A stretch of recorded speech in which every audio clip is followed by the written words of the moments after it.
Sahabat pemirsa, jangan lupa subscribe channel Berita Bangsa TV dan nyalakan notifikasinya.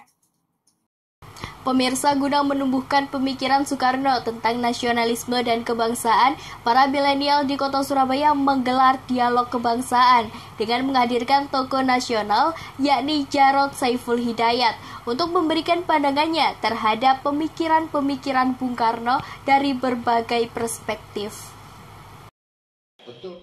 Bertempat di Kayun Heritage Jalan Embong Kemiri, para milenial di kota Surabaya menggelar dialog kebangsaan dengan menghadirkan politisi senior, Jarod Saiful Hidayat dari Partai Demokrasi Indonesia Perjuangan, untuk menyampaikan pandangan terhadap sejarah Soekarno dalam berbagai perspektif.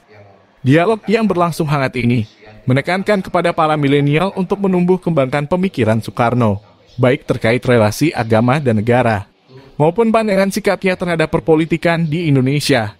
Melihat minimnya kalangan milenial yang paham sejarah Bung Karno, Jarod menekankan agar pemikiran-pemikiran Bung Karno terus dikaji dalam kemasan kebangsaan, sebab juga banyak yang belum mengetahui bahwa Presiden pertama Indonesia tersebut lahir di kota Surabaya.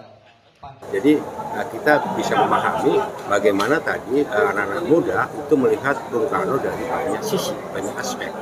Nah, saya akan tadi sampaikan beberapa informasi tentang Bung Karno, terutama tanggung jawab dari generasi Z, ya generasi Y terhadap kemajuan Indonesia ke depan. Karena mereka inilah yang menjadi penerus kepemimpinan di Indonesia.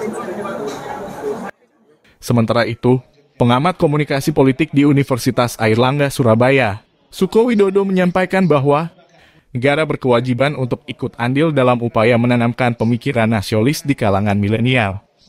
Menurutnya, para milenial memerlukan gaya baru dalam merespon tentang pemikiran-pemikiran nasionalisme yang diselaraskan dengan agama. Masih butuh cara-cara baru di dalam kebangsaan ya istilahnya itu. Kebangsaan, pewarganegaraan, pikiran-pikiran untuk nasionalisme kepada anak muda. Harus menggunakan cara baru. Tidak lagi bisa diindoktrinasi, tidak bisa lagi penataran, briefing, enggak. Orang muda itu kepo, suka dialog, dan dialog pun juga dengan cara-cara mereka. Jika kita bisa mengajarkan atau membimbing dengan cara mereka, maka kita akan menemukan anak muda yang tangguhnya luar biasa. Dialog kebangsaan ini dihadiri sejumlah akademisi, media massa, milenial, pengamat, hingga sejumlah praktisi dan politisi tanah air.